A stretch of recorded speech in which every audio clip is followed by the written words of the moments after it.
Burmese, as many of you in the audience also are. I'm a born and raised, pure blood Burmese. But if I'm going to be honest with you guys, I don't really feel like I am. Sure, I eat Burmese food, I live in Myanmar, and my blood is definitely 100% Burmese, but I don't feel connected to my culture or my heritage. I feel uncomfortable when I'm in traditional Burmese settings. I don't even know how to properly wear a tame without the hooks. And frankly, I hate speaking in Burmese because I'm bad at it. I'm not fluent in the language, and when I talk to other native speakers, I feel anxious, awkward, and out of place, stuttering and stammering as if I wasn't also raised in a literal Burmese-speaking household. Until recently, however, I never noticed a problem with this. I thought it was completely normal that I spoke perfect English, but not perfect Burmese. Because we do live in the digital era, and with everybody being so connected and online through social media, English, the most commonly used language, was just the most important one to me.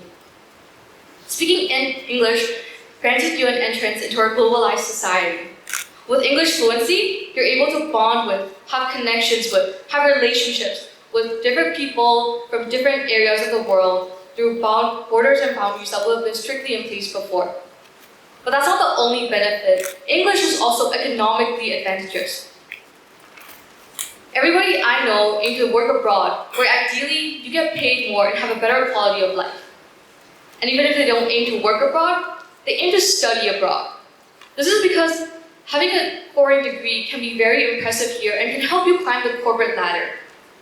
And at the end of the day, even if you don't work abroad, even if you don't study abroad, just English fluency alone can gain you bonus points in terms of job applications or opening doors for you to many industries that wouldn't have been available to you before.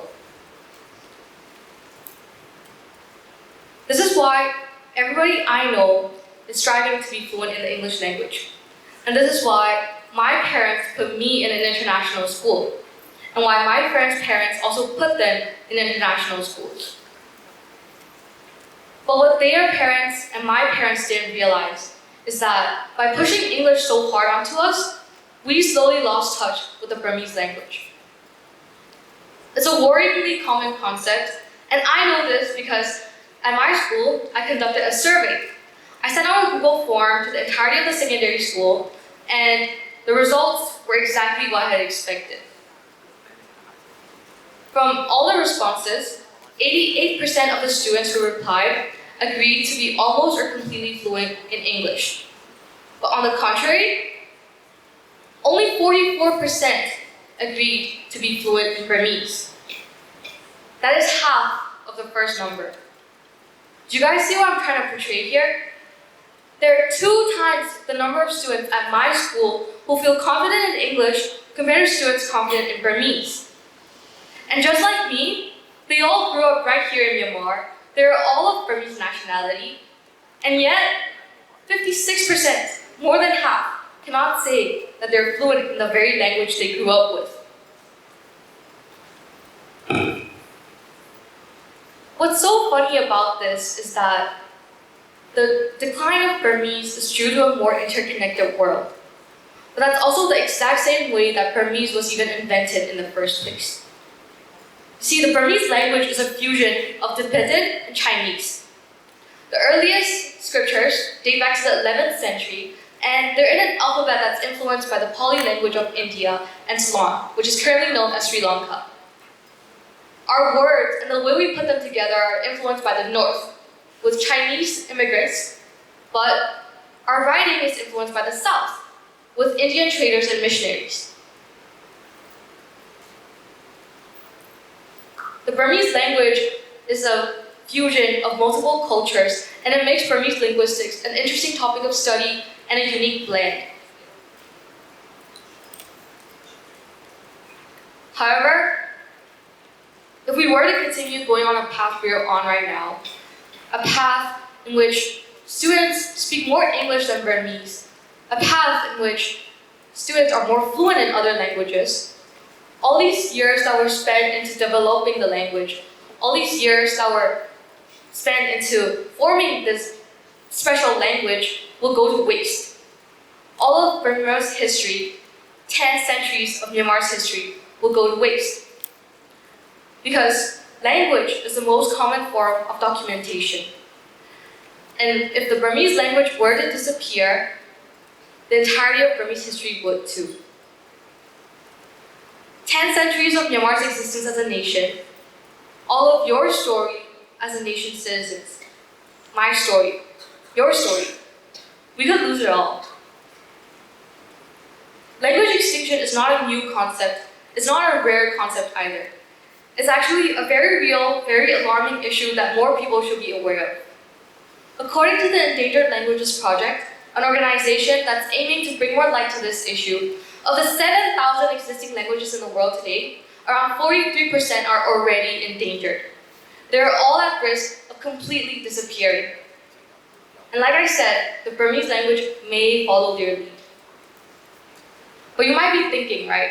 Okay, even if the Burmese language does go extinct, that's so far into the future and it has no relevance to us right now.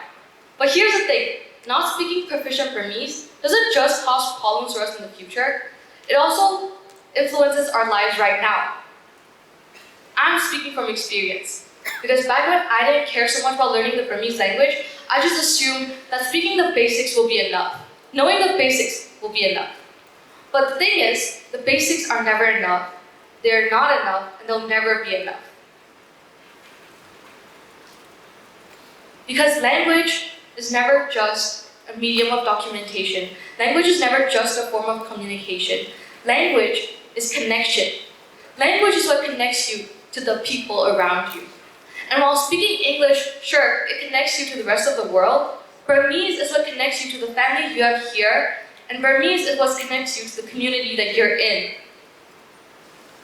For example, when my parents' friends come over, they would urge me to greet them or talk to them. But because I didn't have enough proficiency in Burmese, I wasn't able to. Sure, I could do small talk, but once I got past that stage, I couldn't come up with the words that I needed to use. With my relatives, it was worse. I'm an Asian, and Asians are stereotypically very family-oriented, and my family is exactly the same. So we have a lot of family gatherings, and I'm pretty close to all my cousins, but that also meant that I can't just get away with the small talk anymore. I had to actually engage in conversations with them. My aunts and uncles would ask me about school or my plans for the future. And I wouldn't know what to say because I didn't have the capability to fully put my thoughts into words. That's just the tip of the iceberg, however.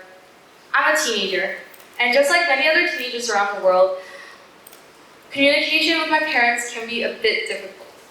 There's that impalpable rift between teens and their parents. Because you live together in a single house, under a single roof, but you don't truly live together. You can't communicate, and neither side understands each other. But in my case, it was worse, because my parents couldn't understand me because I couldn't communicate with them in the only language that they knew. So worst comes to worst, I can't express my feelings to them, and I don't know how to fully put my feelings into forms of words so that they will understand me. And it doesn't end there, sorry, but it keeps going. So I'm pretty close to my grandma, and we grew up sharing a single room. My parents would go on trips a lot, and my grandma would take care of me when they're awake. So in about 70% of my childhood, you can say that my grandma was my main caretaker. However, I never talked to her as much as I wish I had because I didn't have enough proficiency in Burmese, and I avoided speaking the language altogether. I couldn't speak to her as much as I wish I had, and sure we talked, but it was always the basics, like her asking me to go to bed or asking me what I want to eat. But like I said, the basics are not enough, and the basics will never be enough, because before I knew it, my grandma passed, and I never got the chance to just sit down with her and to tell her how much I love her or how much I appreciate her. I never got the chance to get to know her or have any deep conversations with her. Sure, she was my grandma, but she was also Dokhyunli, and I never got to know Dokhyunli because I couldn't talk to her, because I didn't know the language that she knew. This is probably one of my biggest regrets in life, And I can't believe that I wasted so many years of my life, 14 whole years that I had, just because I couldn't speak the language that I was born to speak. But from this experience, it's taught me a lot. I've grown a lot, and I've learned a lot. So now, when I talk to other native speakers, I don't shy away as much. I try to put in more of an effort.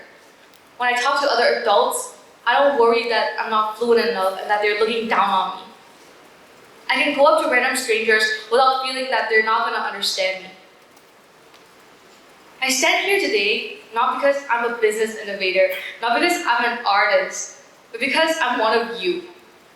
I'm a Burmese teen in the middle of a developing country. And what I stand for is my progress.